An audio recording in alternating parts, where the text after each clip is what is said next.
everybody, and welcome back to the College Summer Super Series edition 4.0. We got three of us in here today. I'm your host, as always, Joe Wagner, alongside my two co-hosts. Why don't you say that?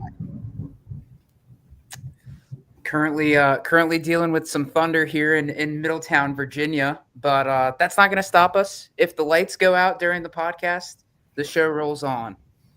How are you, Braden? I'm doing great. We also got some inclement weather over here in Stevens City. I'm prepared as well. The show must go on. Hey, if both of your Wi-Fis go out, then it's just me talking about myself. So OU and Texas aren't here anymore, so I don't know how to talk about the Big 12 anymore. So we may just have to end the podcast and the show may go dark. No, can't do it. Can't do it. Hey, everybody. Thanks for hanging out with us here on this Wednesday. As promised, part two here of the Power Four Conference, and dare I say, the least of the Power Fours because the ACC is better. Mm-hmm. Facts. Probably could start some problems there. I mean, Big 12 had a chance. Wow, we're really bashing a conference before we even get started. Nobody would ever do this with the MAC. That's true. Never. We would talk up the MAC. Speaking of the MAC, if you haven't checked it out, go check out our Group of Frenzy podcast that we did last week live on YouTube. Go ahead, Sports Outlet Show, or follow us at outlet_show on Twitter. Yes, it's called Twitter.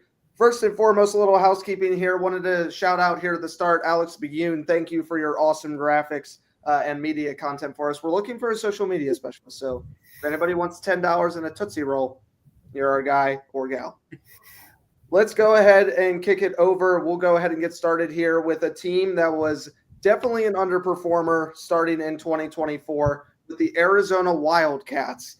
I just realized my first three teams all went 4-8, so I'm gonna be a bit of a downer to start the podcast a little bit. But hey, bright spot, future draft pick for this upcoming season. Quarterback Noah Fafita is going to be the guy looking for the top player.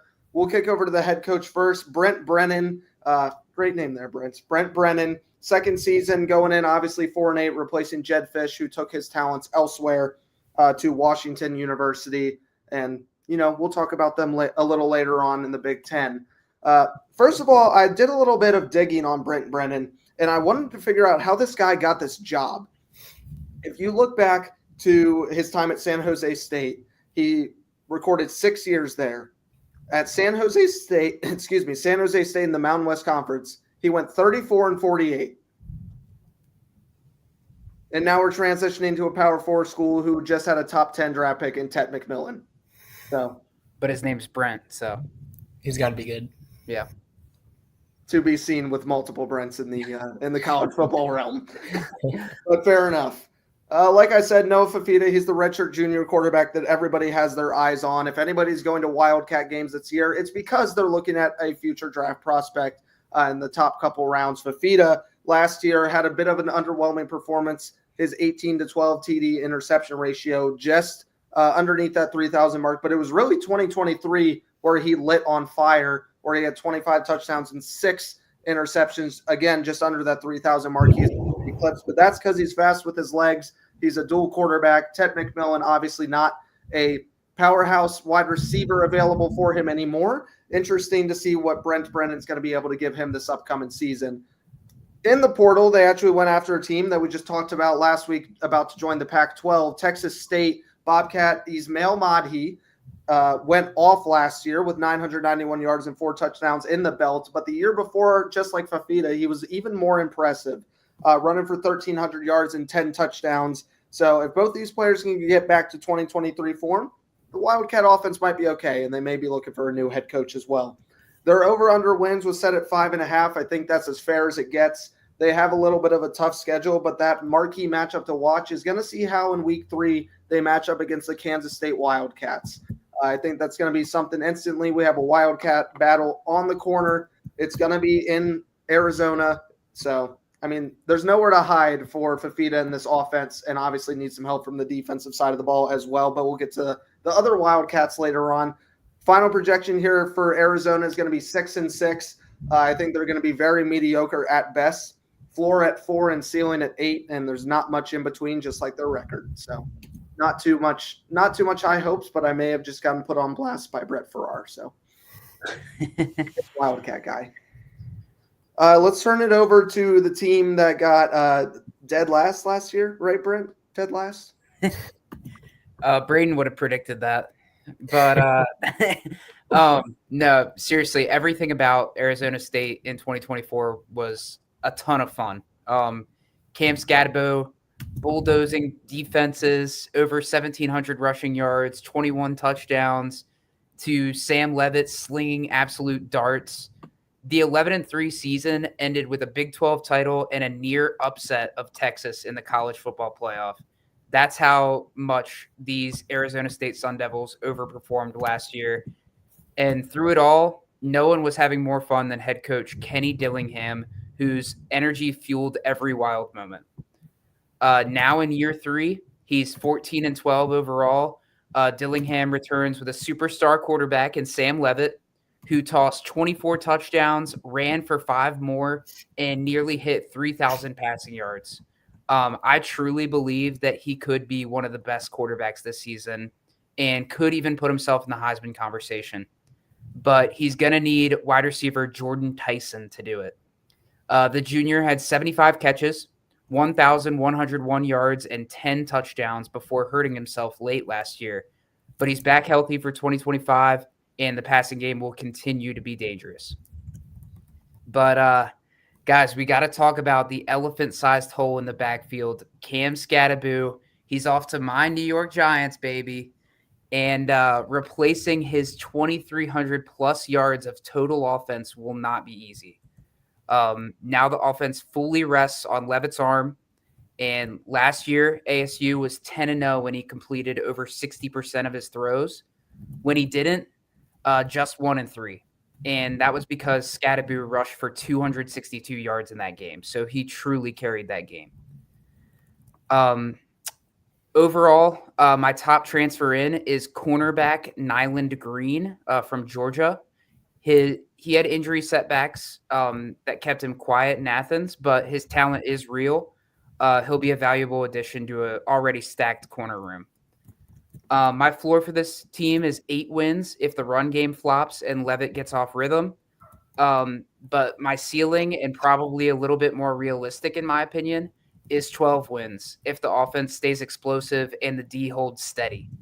I'm not saying they get to 12, but I think they're more likely to get on the 12 end of the spectrum than 8. My game to watch, and in my opinion, the only game that they could lose is Week 9 at Iowa State. The Cyclones always play spoiler, and this could be the key late season test that separates playoff contenders from pretenders. My prediction is 11-1.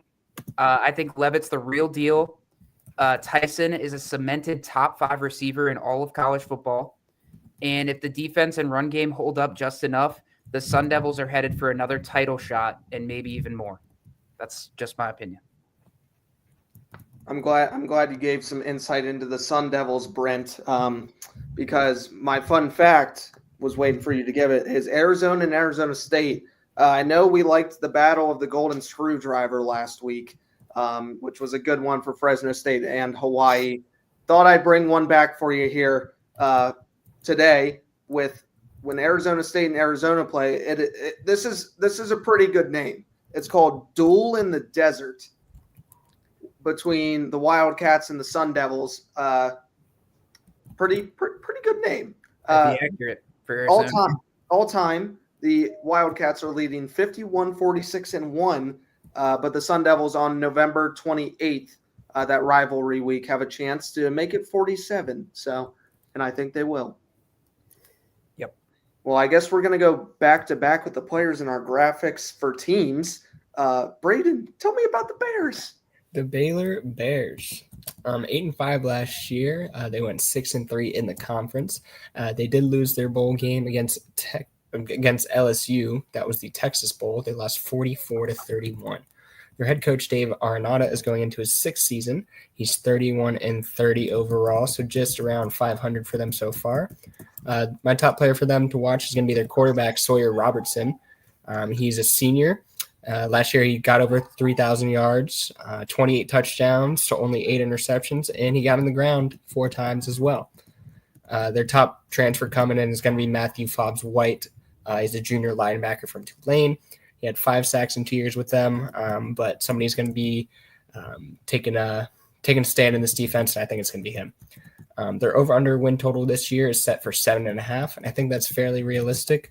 I did think they could lose as many as 9 games, so their floor is 3 wins, and their ceiling is 9 wins. So they have a wide array of things that could happen this season, and that's going to start in Week 4 versus those Sun Devils. It's their conference opener. They're taking on the champs. It's going to be a good way for the Bears to see how well they measure up this season. I have them doing moderately well, going 7-5 this year. I just feel like every time I see Baylor on ESPN, they're either throwing a 30-point lead or they're coming back from one. Exactly. And then I turn it back on and it's basketball season because that's not it. And they produced one of the greatest coaches of all time, Matt Rule. Why do you have to do that? What? It's true. He's a goat. We are still working on just absolute abysmal play from what he did to our franchise. It wasn't Frank Reich's fault, but we're talking college. The 2024 UCF Knights, Central Florida. Do I have a story for you, gentlemen? First of all, let's go ahead and kick it down here. They went 4-8, 2-7 in conference play. My second straight 4-8 team. Don't worry, we have at least one more. You may recognize the name Scott Frost as their head coach, and you might wonder why. So most times in college football, head coaches don't go back to the team where they started head coaching. Scott Frost is an anomaly of that comparison. In 2015, Scott Frost took over the UCF Knights when the team was 0-12 the previous season. He comes in, gets them to 6-7. I guess we're happy down there in Central Florida, right? But the next year, 2017, the pinnacle of college football. Starting to have the rumors and beginning of the college football playoff with 4 teams. And your UCF Knights were the co-champions, self-proclaimed, of the National College Football League, right? So go back to the NCAA college football. They won the Peach Bowl. They beat Auburn. He was National Coach of the Year, right? 2 years co-champs, takes an 0-12 to a 13-0 team. Didn't get a chance to play in the FCS championship. What does he do? He goes back to his alma mater in Nebraska on a 5-year deal and has the worst tenure of a head coach ever seen. He doesn't get through that 5-year deal. He ends up going 16-31, including not winning a single game against a ranked opponent. Ultimately, he is fired. Hence, little brother comes and picks him back up, and Scott Frost is now in his 3rd season. So I guess 3rd season, Scott Frost, 19-7 with the Knights. Kick it over to, they have a 3-way quarterback battle. It's not looking pretty. Taven Jackson, Ja'Curry Brown, and Cam Fancher are your 3 guys, and all of them have made multiple stops in their careers. None of them have had any success. Taven Jackson started at Tennessee, transferred to Indiana, found himself in Central Florida. The only returning quarterback for UCF is Ja'Curry Brown, who came in from Miami. Cam Fancher is a senior who was started at Marshall, spent 2 years there, went to Florida Atlantic, and found himself in Central Florida in a 3-way quarterback battle. Let's talk about their stats last year. Taven Jackson had 350 yards passing, 4 touchdowns, and a pick with Indiana. This was in garbage time when Rourke was already out. Ja'Curry Brown had 398 yards, a touchdown, and 4 picks, but he also had 400 rushing yards. That was with UCF last season and their quarterback carousel. Cam Fancher last year with FAU, decent, 1,500 yards, but 6 touchdowns to 6 picks. We could see another quarterback carousel in Central Florida this fall. But it really matters about who's on the defensive side of the ball. And they have one of the best prime athletes coming from Blacksburg, Virginia. Formerly from Stevens City, Virginia, Kelly Lawson hit the portal.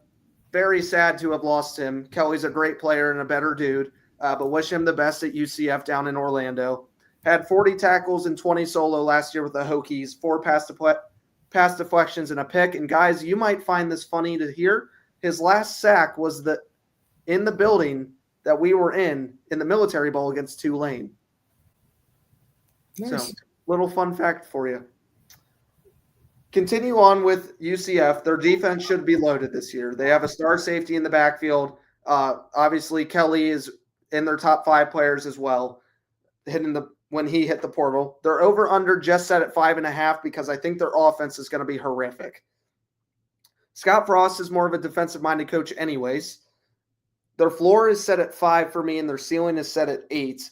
I think their biggest game is going to be Week 6 versus Kansas because I feel like Kansas is a mid-tier team, and the Knights are going to have to get a winner, or either going to have to get a win or a loss, and I think a win would really boost them a whole lot. My record for them going is going to be 6-6 on the dot. So I've now had 2 4-8 teams. I think we'll go 6-6. So I'm playing it a little safe. But as I told you guys in the pre-podcast, have some fun facts for each of the teams. Obviously, just get Arizona's. But this is a cool one. UCF is the only school to play in all 4 levels of college football, from D3 to D2 to the FCS to the FBS, starting in 1979 when they made their first transition. It's actually pretty cool. The only team to ever have done it. So we talk about conference realignments. UCF started it back in the 1970s. Maybe they played Shenandoah at one point. Shenandoah. Why don't you look it up? They probably didn't. But first, man can dream. But first, you got to tell me about the BYU Cougars. Yeah, BYU. Yes, the 2024 schedule was soft last year, but 11-2, 7-2 in the Big 12. That's nothing to scoff at, and especially in a Power 4 conference, as we've mentioned. BYU took care of business, handed SMU its only loss until December, and dismantled Colorado in the Alamo Bowl like Coach Prime forgot to bring the other half of the roster. It was an embarrassment. Kalani Sitake, the head coach, he enters his 10th season, 72-43 overall during his tenure at BYU, so pretty solid overall. But the big plot twist, quarterback Jake Retzlaff is out after an honor code violation, and the offense now turns to McKay Hillstead, a fast, undersized playmaker with enough experience to keep things interesting. He may not have the same ceiling as Retzlaff, but his speed brings a new wrinkle. The real backbone of this team is the defense, which was the best in the Big 12 last year. Linebacker Isaiah Glasser leads the charge after tallying 70 tackles, 3.5 sacks, and 3 interceptions in 2024. Their top transfer in is Carson Ryan from UCLA and Utah. He hasn't put up eye-popping numbers yet, but he's a reliable target with red zone upside, and we all know how BYU loves a productive tight end. My floor and ceiling for this team, floor is 7 wins if the quarterback transition gets rocky, and ceiling is 10 wins if Hillstead finds rhythm and the D stays elite. My game to watch is Week 4 at Colorado, the bowl game rematch. As Braden, we lost the Wi-Fi. Might have lost power or Wi-Fi. Show goes on. Show goes on. Show goes on. It has to. Again, game to watch is Week 4 at Colorado. It's that bowl game rematch I've been talking about. After humiliating the Buffs in the 2024 Alamo Bowl, as Braden joins back, Dion and co. will come in for hot revenge. Expect fireworks, chirping, and a huge statement opportunity. My prediction overall, 9-3. The defense is too good to let things fall apart. I think they'll remain the top defense in the Big 12. And if the offense stays afloat, if they give them just enough, BYU remains one of the Big 12's toughest outs, in my opinion. We're giving Brent all the good teams, Braden. What are we doing? It's all right. He's getting too excited about the Big 12 over there. It progressively gets worse. My teams just get terrible near the end. So, hey, man, sometimes it's just what we got to roll with. Absolutely. But, Braden, tell me about the Cyclones. Yeah, it's okay. Brent can have BYU. I'll talk about the runner-ups from last year. The Cyclones, 11-3 last year, 7-2. They did get smoked in the conference championship game against Arizona State, 45-19. But they won everybody's favorite bowl game, the Pop-Tarts Bowl versus Miami, Greatest thing in the world. Absolutely. Greatest bowl game, greatest mascot. I won it instead of the college football playoffs. Make it happen. So good.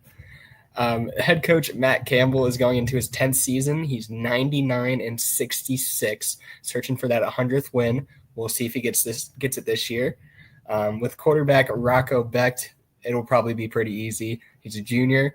He threw for 3,500 yards last year, 25 touchdowns, 9 interceptions. He ran it in 8 times, and all that came on 271 pass completions.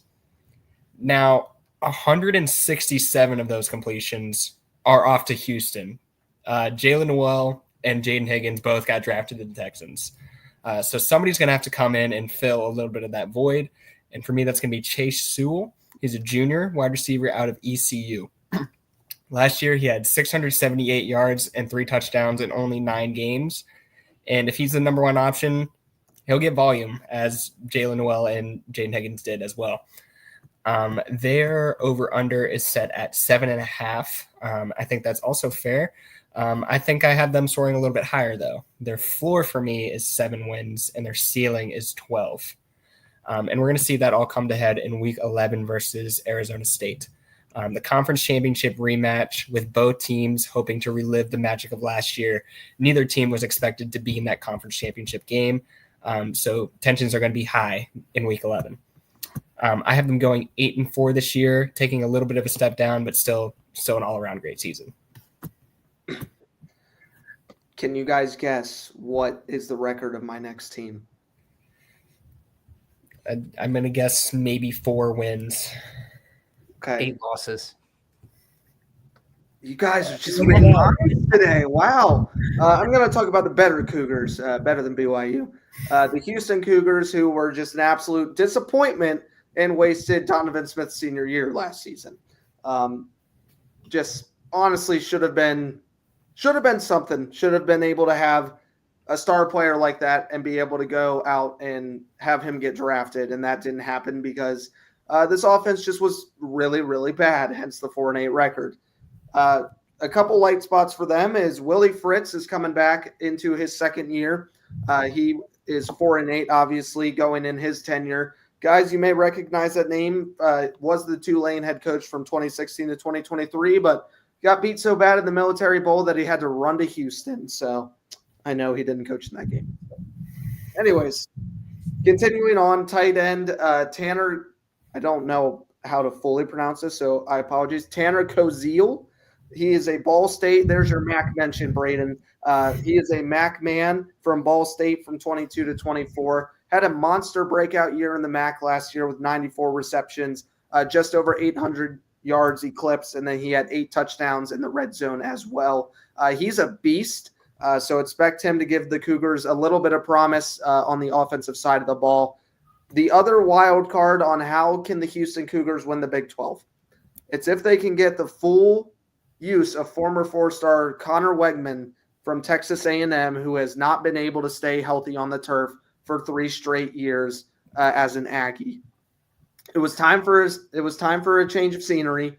23, we all remember he had a season-ending injury on his right foot.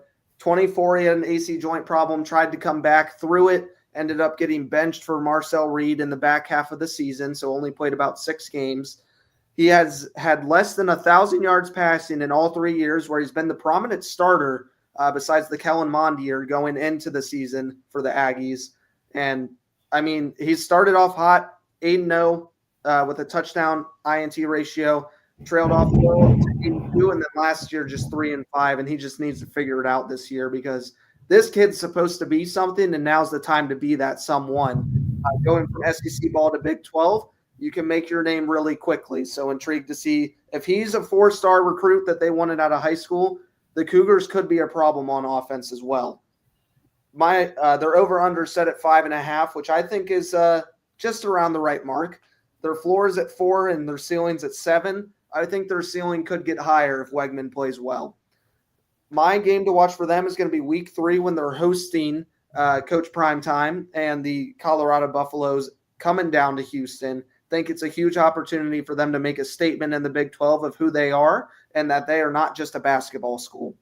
I think they lose that game. I think they go 5-7. I think it's a rough year for Willie Fritz, but it's definitely a test year for him too going into year 2. I think he's got the materials this time. My fun fact for your Houston Cougars is a very fun one. Houston in 1968 was the last D1 team to score 100 points in a football game. They beat Tulsa 100-6. Nice. So At least they scored. 1968 was the last time an 100-point game happened from a team, and it was your Houston Cougars. Very nice. Might be the stat of the day. Do you know if the 6 was a touchdown and a missed PAT or 2 field goals? I think they probably burned the scorecard after that game, Brent, and I don't think we're going to get the stats. All right, let's be honest. It was 3 safeties. 3 safeties. I personally think that it was 6 different point blocked field goal returns or whatever that is out the back. Braden, what is it? You know that rule. The 1 point safety, is that what you're saying? Yes. Okay, so yeah, one team scores, the ball comes all the way back on the point after attempt, and then it's a safety in that end zone, 6-1. So that happened 6 times. Yeah. All right, I'm good with it. Brent, hit me with the Bearcats. Yeah, Cincinnati Bearcats, baby. Since joining the big leagues, Cincinnati is 5-15 against Power 4 opponents, and 3 of those wins were against fellow transition teams, that being Houston and UCF. But don't let that record fool you.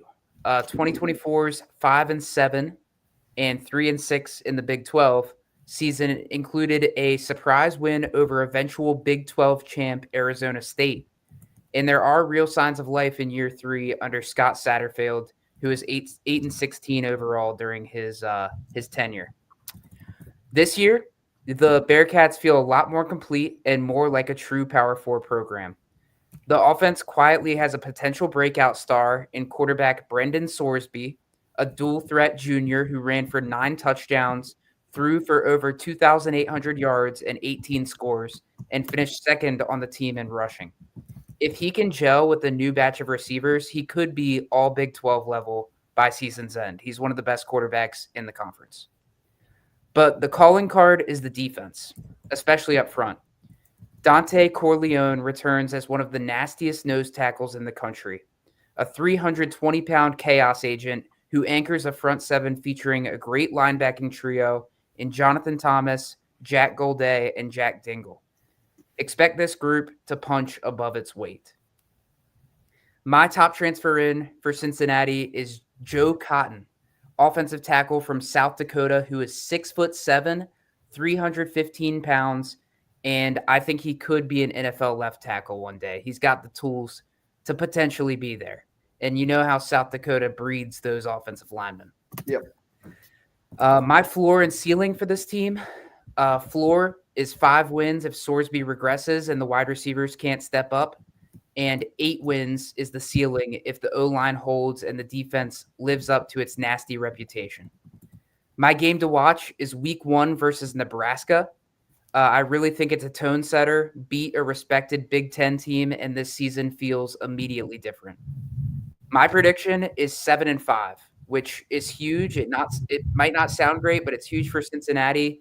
It's their first bowl appearance since joining the Big 12, and a sign that Cincinnati's finally adjusted to life at the next level. Beautiful. I love when we get some. I love when we get some offensive tackle love, Brent. Appreciate that on the podcast. Absolutely. I know I can always count on you. So this is the part where Braden probably thinks we're going to go talk about the Kansas Jayhawks, right? That's what the script says, doesn't it? That we're going to the Jayhawks. It does indeed. Guys, we're not. We're playing a game. Nice. Everybody loves to play a game. And today's is called, it's a good George Strait song. It's called Check Yes or No, but it's really just called Yes or No. Controversial food pairings that I got 10 of them for you. It's the top 10 according to ChatGPT, which went through a lot of different sites. And it's actually got some funny descriptions. So I'll read it before I put it up on the screen. So for number 1, this controversy is a sweet versus savory war. There's a fruit on a cheesy, salty base, and the tangy sweetness complements the savory toppings. The number 1 most controversial topic is pineapple on pizza. Yay or nay? It's my favorite pizza overall. You know that. Hawaiian? I do know Why? that. I've become a fan of the pepperoni on pineapple, so I'm going yes. My opinion on this has recently changed. My younger brother Landon, it's his favorite, the pineapple and the ham, the Hawaiian. So I have been forced to eat it back when I wasn't a huge fan, but now I'm a fan. I can get behind it. It's a really good combo. We're ordering pineapple on pizza this weekend. It's All happening. right. Sounds It's good. happen. We have 3 yeses. That one was easy. Number 2, creamy meets acidic and crunchy. It's the perfect balance of salty, tangy, and rich, and critics say it's a culinary abomination. Peanut butter and pickles. Ugh, I've never tried that. I don't think I want to. I haven't tried it either. However, I think it sounds more appetizing than you might initially think. I like pickles. I can get behind some peanut butter. I think it could be good. I'm putting this. I have not also tried this, but I am putting it on the list of things I will. So peanut butter and pickles this weekend with pineapple pizza. That's a lot of peas. Pineapple pizza, peanut butter pickles, Battlestar Galactica. Number 3. I can't really read that one or it'll give it right away, so I'm just going to talk about it. Apparently, more of a UK thing, so more of a Britain thing, but 43% of U.S. Americans agree that they do this, is cheddar cheese on apple pie. Ugh. No. There's no way. There's absolutely no way. It's got to be vanilla ice cream, and that's the only answer with apple pie. Absolutely. Yeah, no.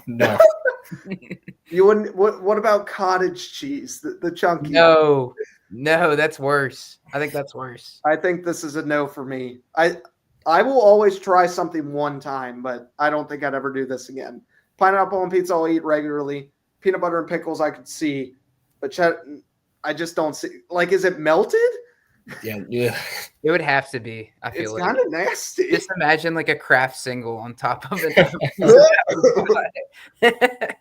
It's partially melted, but like it's like a bad burnt grilled cheese. The sides are just floppy. Oh no. This one is seen in smoothies, puddings, and cakes. Some love the creaminess, but others find it too weird. It's specifically together chocolate on avocados. These are getting weird, man. I think I'm a no on this one too. I'm kind of iffy about avocados as it is, so I'm out on this. I can't even imagine how those two flavors would intertwine. I think it could be good, maybe. I've never heard of this one until now. I feel like it could make sense in certain things. I feel like you could put chocolate and avocado in like a smoothie or something. I think like and it could make sense on like toast, like a Nutella. It's not chocolate, obviously, but like a chocolate spread and avocado on toast could be solid. Yeah. That one I'd try. I think I'd give that one a test. I'm mad at ChatGPT for this one. I'm saying yes. I'm gonna put it up there. It doesn't need description, but it was at number 5. I tried to re-look it up again, and it's not up here, so maybe it was lying, but it was up there, I promise. They had chicken and waffles as a controversial topic. It's not controversial. It's amazing. Yeah, it's awesome. Yeah. Going to number 6. This one might be the weirdest one yet. Actually, no, there's one more that's weirder than this one. The supporters say that it enhances the berry sweetness. People that don't say they just want sugar with their fruit. Strawberries with balsamic vinegar.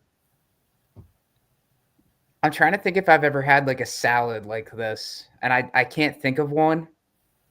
I feel like it would be fine, but like I don't know. I don't feel like balsamic vinegar has strong enough flavor to really like override the strawberry flavor. I think I'd be okay with it. Yeah, I think that's perfectly said. The strawberry is just too strong a flavor to. Yeah, well said. Yeah. This is a tricky one. I feel like this could definitely work on a salad. Like I've had like strawberry goat cheese salads, and like I think of like a caprese salad that has a balsamic vinegar on it. Yep. And thinking it's not too different, but the sweetness might be a little much. So That one I'd give like a 75%. I'd try this. I would try this for sure. Number 7, they also call this $1 million in Norman, Oklahoma, but people see it as dessert invading breakfast, and they want it to be crispy and savory, not sticky. It's bacon and maple syrup together. Very good. Absolutely, yeah. Bacon and sausage both with maple syrup are top tier. Really, really, really good. I would agree. I think you eat the pancakes first, dip the bacon in the leftover maple syrup. You're living large. I agree. Buckle in. This one is an old Southern comfort food that was popular during the Great Depression when affordable ingredients were key. Often associated with childhood nostalgia in the boomer generation. Let me see. Critics call it a food blasphemy. It's a banana and mayo sandwich. No. Yeah, I don't think so either. I think the sweetness of the banana and the mayo just doesn't really gel. Like both those things individually, together, not so much. Would you try that one, Joe? No. You said you'd try anything. Come on. I think about how I like a McChicken, right? And it's got mayo in it. What if I pull it out of the bag, right? I take a bite of my McChicken and it's full with banana. What are we doing? Whatever was happening in the Great Depression, this is how low we stooped. You know, you could just eat the banana by itself. But... This is true. No. Oh, Will Levis probably wrote this list. There we go. That's where this came from. Yes, absolutely. I think I've seen him do that actually. Well, he puts mayo in his coffee. So, number 9, not sure, just like number 5, how this one is on here because I would do it like almost every time I get a Frosty at Wendy's, is French fries dipped in a milkshake. Yep. Sweet and salty. I like it. I don't like it as much as some other people do. I just feel like both by themselves are better, but it's not bad by any means. I would eat it. Absolutely. All right. No, I definitely do it. Last one here. Let me get it pulled up because I want to make sure this one's interesting. This one is popular in Mediterranean salads. Some find it fresh and others find it jarring. It is watermelon and feta cheese. That actually sounds amazing. I would definitely try that. I don't like watermelon, so I don't know if I think I'd try it. I don't know if I would. I'm definitely in. I'm trying it for sure. All right. Some honorable mentions, and then we'll get back to our regularly scheduled program. Mayo was on here again. Mayo and peanut butter sandwich. That sounds fine. Sounds better.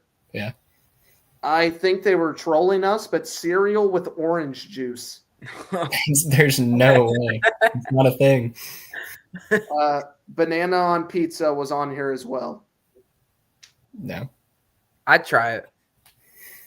I can eat pizza with almost anything. I remember years ago when pizza on ranch was a controversial topic. And we have gotten so far from that based on that list. The world has learned. Yeah, well, it's about time. I feel like it's a problem though. It's like the only way I can eat pizza sometimes. I have ranch. You know, a pizza is really good if I don't need it. True. Yep. All right, Braden. I guess you can talk about Rock Chalk Jayhawk.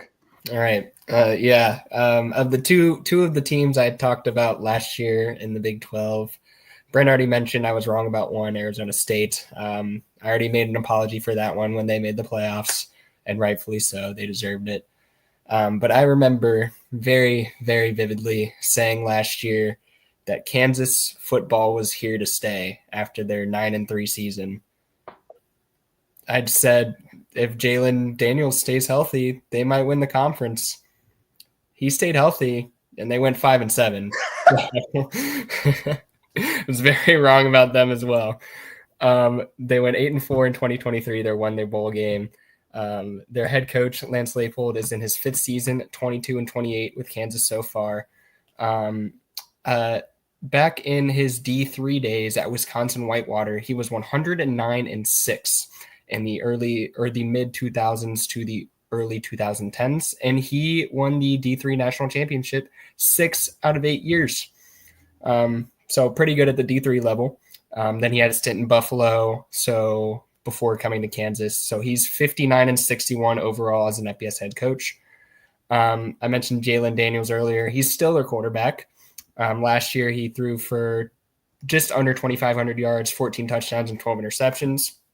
So if he can get those turnovers down, maybe they can turn it around. Last year in their conference games, they actually scored 30 points a game and allowed 29 points per game. So according to their points per game, they should have won more games. They did not. Hokies fans, you guys are going to feel this quite as well. They were 1-5 in one-score games last year. We know that all too well. Their over-under is set at 7.5. So Vegas still believes in them. So do I. Maybe not as passionately as I did last year. I think they still can be decent at football. That being said, I do have their floor at 4 wins and their ceiling at 8 wins.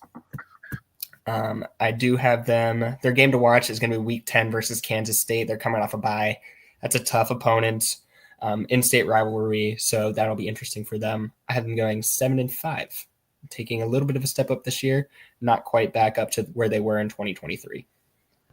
I just feel like the stars aligned for the Jayhawks last year, and it was poor. It was. Devin Neal's gone now too, so who knows? With a name like Jalen Daniels, you would think this dude would be electric. Yep. Is there a guy that's like good named Jaden Daniels? He might be okay. He might be all right. The jury's still out. Still waiting. Okay, Yeah, fair. That's fair. Loading. We'll put him in as decent. Put him in that mid-tier real quick. Let's drive just a little bit west to Manhattan, the Little Apple, for the Kansas State Wildcats. Went 9-4, 5-4 last year. Big 12 was a fun conference for week. I think the last one now is 14. Week 14 in college football, especially because of their loss to Iowa State that nobody saw coming, first of all, for them to lose their chance to go to the Big 12 ship.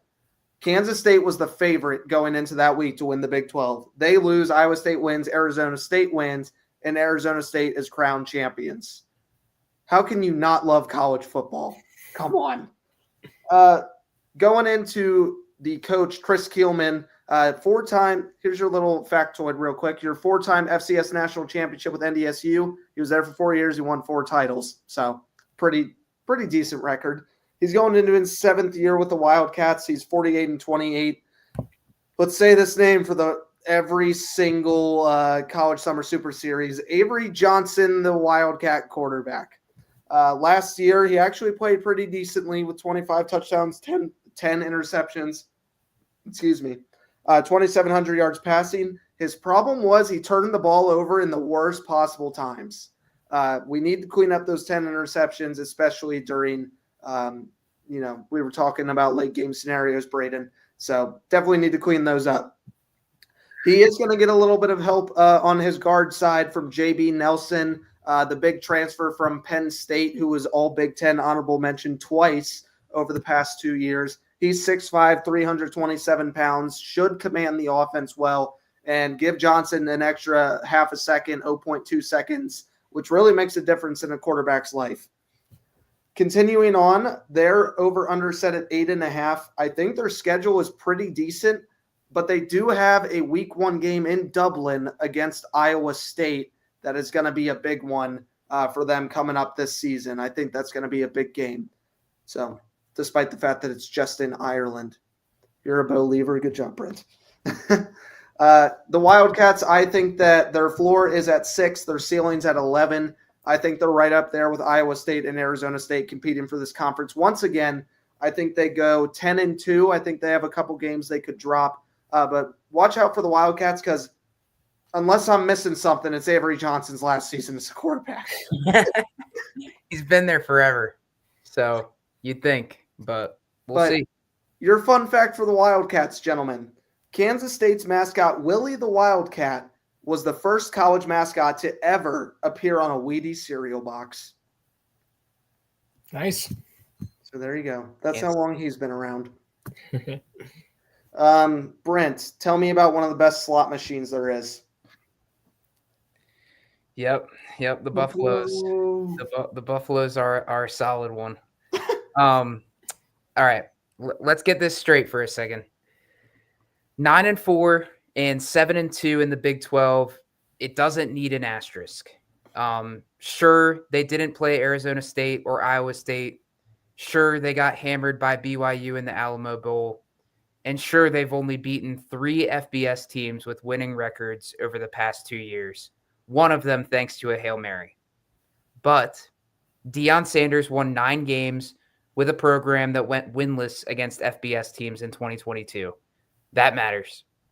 Now in year 3, 13-12 overall, Prime brings another wave of transfers, buzz, controversy, and chaos, but this time with more defensive bite and a quarterback battle worth watching. Caden Salter, he was the Liberty quarterback last year. He brings dual threat firepower and nearly 8,000 career yards into the mix, but he'll need to tighten his accuracy, especially following Shedeur Sanders. And say what you want about the guy, but he was one of the more precise passers in college football history. Star freshman Juju Lewis will be waiting in the wings if Salter stumbles. The defense, it could be scary. Top transfer Jaheim Otis, he's 6'5", 325 pounds from Alabama, gives the Buffs a legit SEC grade defensive tackle to anchor the line. And cornerback DJ McKinney is set to become the next great lockdown corner. Speaking of McKinney, he's not another Travis Hunter, but he's good enough to erase the side of the field and probably Colorado's best player. My floor and ceiling for this team, my floor is 4 wins if the quarterback play craters and the defense doesn't gel. And my ceiling is 8 wins if Salter shines and the front 7 hits. My game to watch is week 1 versus Georgia Tech. First game post Shedeur and Travis. No excuses now. It'll show whether the new look Buffs are actually built to last. My prediction overall, it's 6-6. The Deion show rolls on, but 2025, I believe, is more about rebuilding the foundation than competing for the Big 12. I mean, the things you said sold me on more than 6 wins. So if anybody's got their phones out, not giving any advice for legal reasons, but I don't think the offense is going to be near as good as last year. You don't have faith in the Liberty Flames quarterback? I think he's pretty decent. I do think Shedeur gets a lot of hate, and maybe rightfully so. I don't think he's an NFL talent. But he was a good college quarterback and kept the offense afloat despite a terrible, terrible offensive line and running game, which I didn't see where they improved that much. So we'll see how things go. Awesome. Braden, tell me, wow, talk about a bad team. Yeah. Okay. Oklahoma State, the Cowboys, as you see there on your screen, 3-9, 0-9 in conference. I'm shocked Mike Gundy didn't have a heart attack. That was his 20th season as the head coach of Oklahoma State. And he has gone 169 and 88 in his tenure there so far. 2024 was the worst season in his career as a head coach at Oklahoma State. The only one that was even close was back in 2005 when he went 4-7 and 1-7 in conference. So not great. I'm sure he was not very happy with what happened there last season at all. So let's see what they're going to do this year. Their player to watch for me is going to be Zane Flores. He's a sophomore quarterback. He's a former 3-star from Gretna, Nebraska. He has not seen any game action in the last 2 years, didn't see any as a true freshman, and he was medically exempt last year. That's fine, though. He probably didn't want to step on the toes of Alan Bowman when he was playing in his 6th and 7th year. But now it's the Zane Flores show. He needs to help out this offense that struggled last year. And to help out on the defense, they are bringing in Kyron Duhan. He's a sophomore defensive end from UTEP. Last year, he had 43 tackles, 21 solo tackles, 7 sacks, and 2 passes defended as a true freshman. So 7 sacks as a true freshman is nothing to sneeze at. He'll be able to help out this defense. Their over-under win total this year is set at 5.5. I have their floor at 3 wins and their ceiling at 7 wins. Unfortunately, I don't think Mike Gundy's going to go back into winning a ton of games coming back immediately into this next year. My game to watch for them is going to be Week 9 at Texas Tech. It's a challenging road game and will be their toughest conference opponent at this point in the season. It could be crucial before they take on Kansas, Kansas State, and Iowa State later on. I have them going 5-7 this year, so still missing out on a bowl. And not great for the Cowboys. I have two notes, and one's a question, Braden. The first one is, why didn't we give Ollie Gordon the ball 50 times a game? What happened? You know, that's a great question. I wish I could answer it for you. Why did we let a quarterback with 9 years of experience, Alan Bowman, try to run an offense? Yeah. If he was any good, he would have got drafted after at least 3, maybe 4, not 7. He probably did get drafted. He probably got drafted like Allstate Insurance. Yeah. I would never diss Navy Federal. They're a good bank. Good bank. Thank you. You're welcome. Can't talk crap about my credit union, baby. No, man. Love them. Might become a member. Who knows? You should. Braden, my second thing is, you said a statement in there I've never heard in my life. What does the term "nothing to sneeze at" mean? You never heard that? It's nothing to sneeze at. You can't be mad about it. I just like to say I've heard some one-liners today from both of you, and I'm very proud. Thanks. Let's kick it over to Hammy the Froggies. Here is the TCU Horned Frogs, Hypnotoad, all the things. 2022 is gone. It's time to come back to reality. Everyone's been hypnotized by this toad.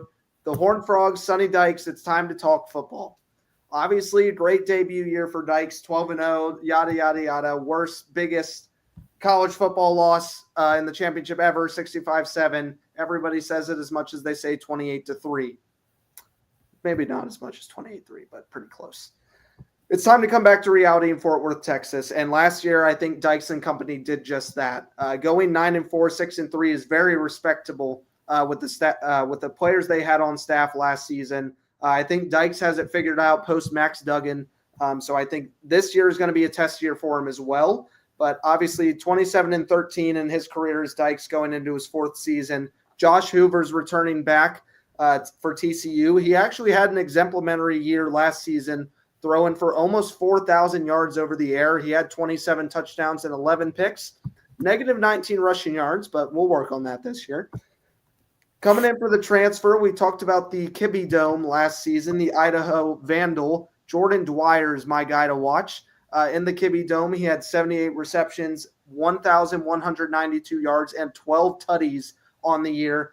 Not just talking about that portion. Last 3 games, 2 of these are playoffs, by the way, when they got bounced in the semis to Montana State. He had 29 receptions, 489 yards, and 5 touchdowns over 3 games that meant the most of the season. That's called having that dog energy. Kicking it over to TCU, they're set at 6.5 this year. Their floor's at 4 and their ceiling's at 7. Their week 1 game is going to be fun to watch when they play Bill Belichick and company, because I'm not sure who's running the team this year when they play UNC. I have the Horned Frogs going 5-7. I think they have a really tough schedule, but I have their floor at 4 and their ceiling at 7. I think it's a tough year for Dykes. I want to see what Hoover has, but your star transfer, I mean, we've seen FCS players come in and be good in the FBS, so I'm intrigued to see what Jordan Dwyer can do. My last fun fact for you, gentlemen, is this is unfortunately my last team in the evening, is TCU was the first school to wear football helmets with a logo on them in college football. Really? Wow. Yep. The Horned Frog lives on. Crazy. Now, question of the day. Between the TCU helmets, the Houston 100 points, the UCF all 4 levels of play, and the duel in the desert, and the Wheaties for Kansas State, which was the best fun fact? UCF. I think so too. I think that's really awesome. Nice. That's how you make your money. Go up every single conference. That's how you make your money. You know how else you make your money, Brent? Texas Tech Red Raiders. By becoming a softball school. Like this team here. The Red Raiders, 8-5, 6-3 in the conference. They did lose their bowl game, the Liberty Bowl versus Arkansas, 39-26. Their head coach, Joe McGuire, is going into his 4th season. He's gone 23-16 so far with them as a head coach. Their player to watch, by far the best player on the team, is going to be Jacob Rodriguez. He's a senior linebacker. Last year, he had 127 tackles, and he led the Big 12 in solo tackles with 77. He also had 11 tackles for loss, 5 sacks, 1 interception, 4 passes defended, 3 forced fumbles, and 1 fumble recovery touchdown. So a lot. This guy's putting up stats for you. He's filling the stat sheet. And one thing that Texas Tech focused on in the offseason was rebuilding their trenches, and they did that on both sides of the ball. I got a ton of transfers that are starting and backing up for them. I'm going to start with Hunter Zambrano. He's going to be the right tackle starting this year. And on the blind side is Howard Sampson Jr. He's a left tackle coming in from UNC. And on the defensive side of the ball, almost their entire front 7, other than Jacob Rodriguez, is going to be transferring in. I have Romello Height, Lee Hunter, Skylar Howard-Gill, and headlining that is David Bailey from Stanford. So they really focused on rebuilding the trenches, stopping the run game, protecting their quarterback, all that sort of thing. Their over-under win total this year is set at 8.5. I have their floor at 6 wins and their ceiling at 11 wins. The game to watch for me is going to be Week 10 at Kansas State. It's one of the few games the Red Raiders are not going to be favored in, and they're going into a hostile environment. If they come out of ASU, who they play earlier in the season, unscathed, this game could determine their fate in the conference. I actually have the Red Raiders going 10-2 this season, so a great year for them. We got a lot of winning teams up here, boys. Yeah. We do. Somebody has to be wrong. Somebody's gotta lose some football games. Somebody's got to lose some, and if Braden says it's going to be Arizona State, then I know who you should put money on. Braden, out of the Big 12 teams, who's the worst? Just curious. Probably just to be safe, Iowa State. Got to be the worst. Take the over. What? Sorry. I think Bandit sneezed. Oh, sorry about that. Because apparently the term is I don't know what you said, Braden. I'm going to the Mountaineers. It's nothing to sneeze at. All right, Bandit, hush. Joe, you mentioned the old Scott Frost returning to his alma mater, UCF, trying to relive the glory days.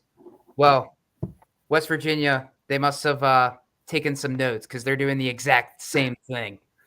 In a wild twist of college football fate, Rich Rodriguez is back in Morgantown, where he went 60-26 from 2001 to 2007. And I'm sure WVU fans are hyped to see him back, considering he won 3 conference championships during that stint.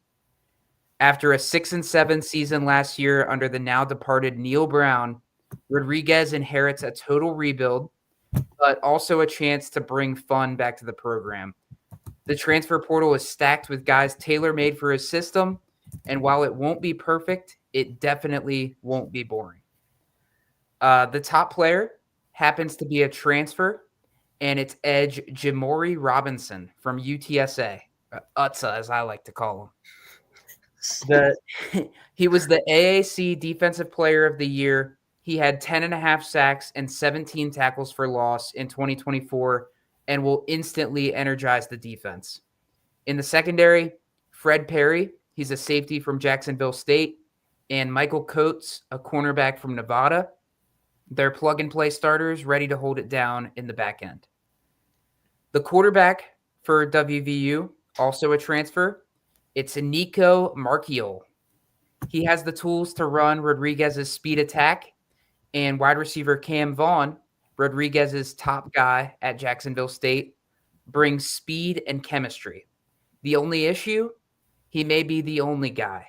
Depth at receiver and OL, they'll be tested early. I think the offense might struggle a bit, but it does look like they have some really good transfers that came in. In fact, I don't think I have any returning players on my notes from last year's team. So it's going to be a team run by transfers. And with that being said, my floor and ceiling for this team, floor is 3 wins if the rebuild drags and the defense can't keep up.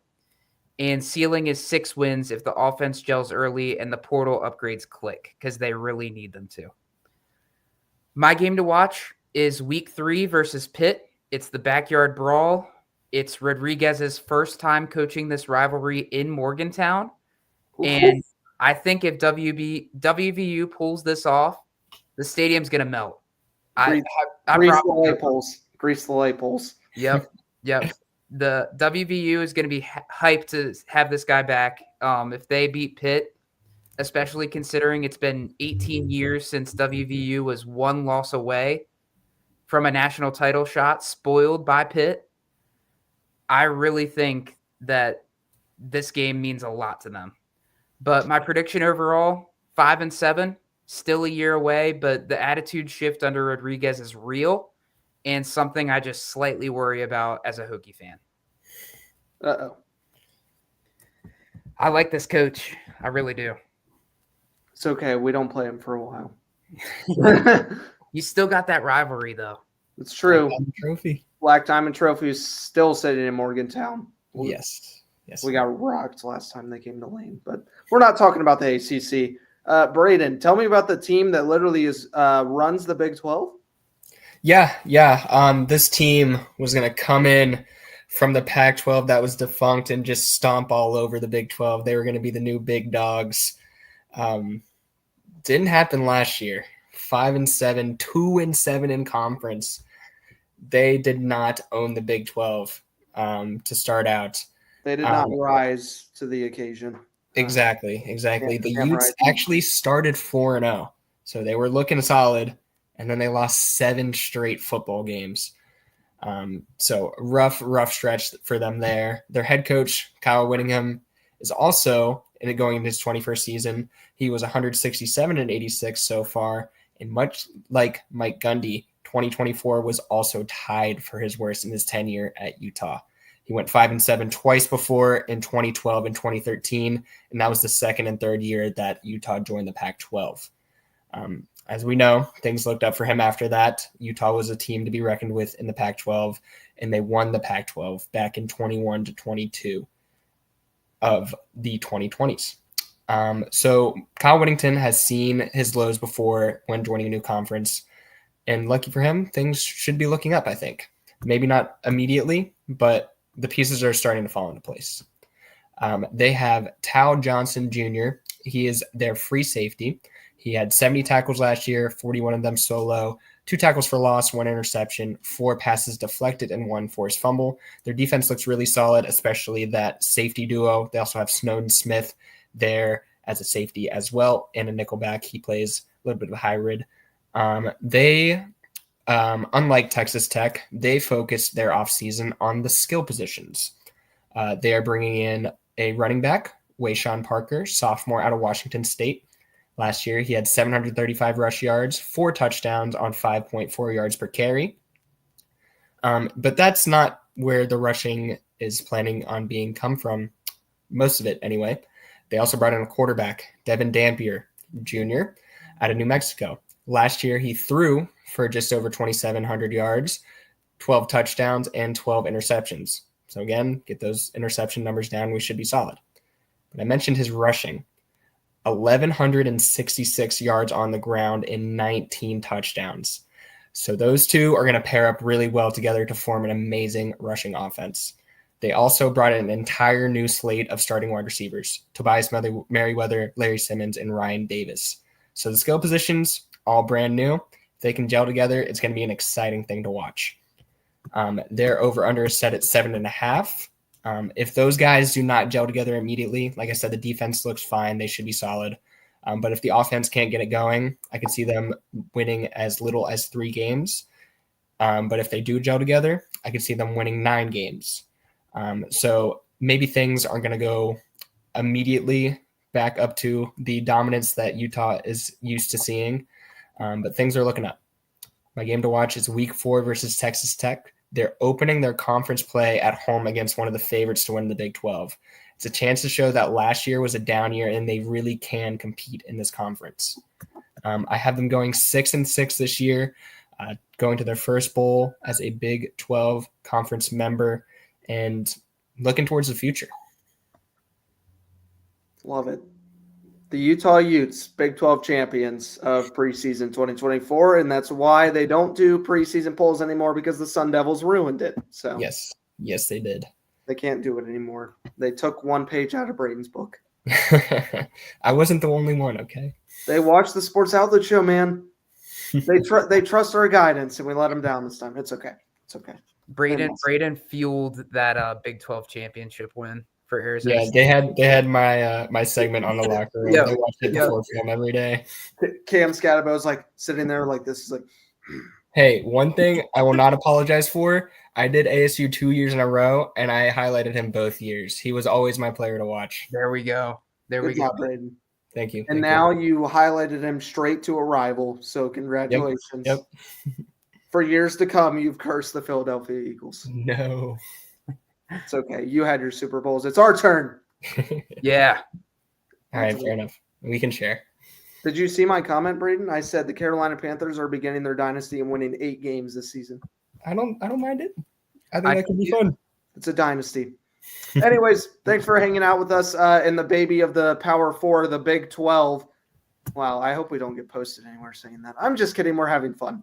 Anyways, thanks for hanging out with the Big 12 breakdown. We're going into the ACC breakdown next week, July 23rd at 7 o'clock. We're talking Virginia Tech Hokies football. We're talking about the reigning ACC champions, the Clemson Tigers. So get ready to rock and roll, and it's a fun one. So we'll see you next time here on the Sports Outlet Show. Thanks for hanging out with us. Make sure you go try peanut butter and pickles. And that's all I got for you here on the Sports Outlet Show. We'll see you next time.